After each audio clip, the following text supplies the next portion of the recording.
আপনারা ঠিক সেই জায়গায় আপনারা সংবিধানকে আপনারা মানছেন, যেই জায়গায় সংবিধান থেকে আপনারা বেনিফিটেড হবেন। বর্তমান রাষ্ট্রপতি চুপ্পু তখন বলা হয়েছে অ্যাটর্নি জেনারেল নিয়োগ দেওয়ার ক্ষেত্রে প্রধানমন্ত্রীর সাথে আলোচনা করতে হবে। সেদিন কোন প্রধানমন্ত্রীর সাথে আলোচনা করা হয়েছিল সেটা আমাদেরকে অ্যাটর্নি জেনারেল জানাবেন। স্পিকার, আপনাকে ধন্যবাদ মুলতবি প্রস্তাবের উপরে বক্তব্য প্রদানের সুযোগ দেওয়ার জন্য। মাননীয় স্পিকার, কিছুক্ষণ আগে আমাদের সর্বশ্রদ্ধেয় মাননীয় সাংসদ আন্দালিব রহমান পার্থ যখন বক্তব্য দিচ্ছিলেন, উনি যখন বললেন যে সংবিধান যারা ছুঁড়ে ফেলতে চায় তাদেরকে স্বাধীনতা বিরোধীর সাথে উনি অ্যালাইন করলেন, ট্যাগ করলেন মাননীয় স্পিকার, এবং তখন ট্রেজারি বেঞ্চের সম্মানিত মাননীয় মন্ত্রী যারা ছিলেন তারা সেটাকে টেবিল চাপড়িয়ে সেটাকে সমর্থন দিলেন।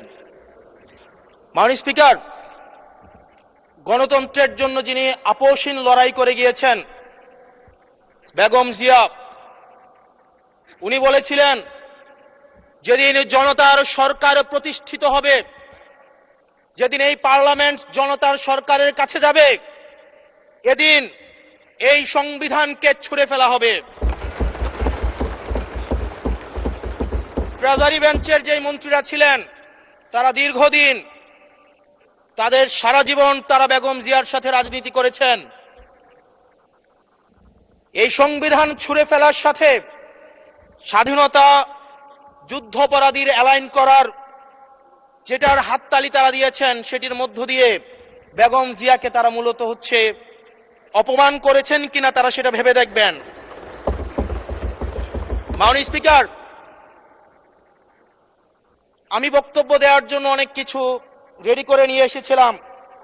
আমরা আইনমন্ত্রী বলেছেন রুশু পড়ার জন্য, তারপরে হবস পড়ার জন্য, মদিনা সনদ পড়ার জন্য পড়েছিলাম, কিন্তু আন্দালিব রহমান পার্থ সাহেব যে বক্তব্য দিয়েছেন, আমরা ক্লাস 8-9-এ যে ডিবেট করতাম সেটি রিভার্টাল দিলে 20 মিনিট সময় লাগবে। মাননীয় স্পিকার, আমি ওনার বক্তব্যের রিভার্টাল দিচ্ছি। উনি বলেছেন যে আমি কোট করছি, উনি বলেছেন ৭২-এর সংবিধানের কিছু বিষয়কে ওনারা সম্মান দিয়েছেন। তার মানে কিছু বিষয়কে ওনারা সম্মান দেয় নাই। তার মানে এই অভ্যুত্থানের পরে এই সংবিধানের কিছু অংশ ওনারা মেনেছেন, কিছু অংশ ওনারা মানেন নাই। ওনারা কেবল ওই অংশটাই মেনেছেন যে অংশটা ওনাদের পক্ষে গিয়েছে, যে অংশটা ওনাদের বিপক্ষে গিয়েছে এই অংশটা ওনারা মানেন নাই। মাননীয় স্পিকার, এই ধরনের প্রকৃতি সম্পন্ন যারা আছে বাংলাদেশের পার্লামেন্ট যারা দেখছেন তারা সিদ্ধান্ত নেবেন, যারা কখনো কনফরমিস্ট, যারা কখনো রিফর্মিস্ট, তারা মূলত অপরচুনিস্ট। এখন আমি সংবিধানের কিছু ধারা মানব, কিছু ধারা মানব না। আমি কখনো সাংবিধানিক, কখনো আমি অসাংবিধানিক। মাননীয় স্পিকার, যখন ডক্ট্রিন অফ নেসেসিটির প্রশ্ন আসে, মাননীয় স্পিকার, এই এক্সিস্টিং সংবিধান অনুযায়ী যখন 7A এবং 7B বলবৎ থাকে, সেই জায়গা থেকে আইনজ্ঞরা, মাননীয় স্বরাষ্ট্রমন্ত্রী উনি থাকলে ভালো হতো। ডক্ট্রিন অফ নেসেসিটি মাননীয় স্পিকার 48-3 অনুযায়ী রাষ্ট্রপতি সুপ্রিম কোর্টের মাধ্যমে এই 106-এর অ্যাডভাইজরি একটা রুল আছে মাননীয় স্পিকার। এই অ্যাডভাইজরি রুলের মাধ্যমে সংবিধানের ফান্ডামেন্টাল কোনো বিষয় কম্প্রোমাইজ করা যায় না।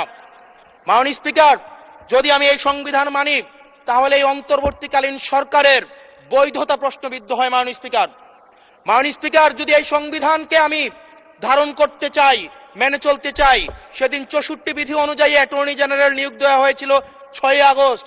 মাননীয় স্পিকার, এই সংসদে প্রশ্ন রাখতে চাই, তৎকালীন বর্তমান রাষ্ট্রপতি চুপ্পু তখন বলা হয়েছে অ্যাটর্নি জেনারেল নিয়োগ দেওয়ার ক্ষেত্রে প্রধানমন্ত্রীর সাথে আলোচনা করতে হবে। সেদিন কোন প্রধানমন্ত্রীর সাথে আলোচনা করা হয়েছিল সেটা আমাদেরকে অ্যাটর্নি জেনারেল জানাবেন।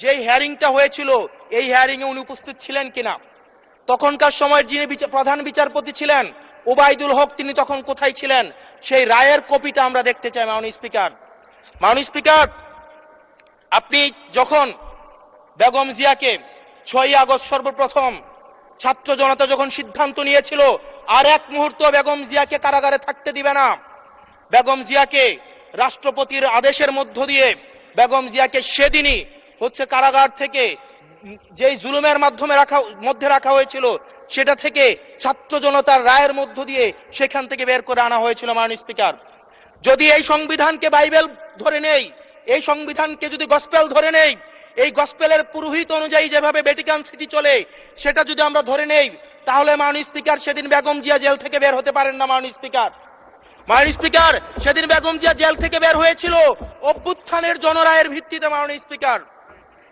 স্পিকার, আপনারা বলছেন আপনারা ঠিক সেই জায়গায় আপনারা সংবিধানকে আপনারা মানছেন যেই জায়গায় সংবিধান থেকে আপনারা বেনিফিটেড হবেন। মাননীয় স্পিকার, গ্রামের ভাষায় কথা আছে, বলতে চাই না, যে গাং পার হইলে মাঝি কোন দুলা ভাই।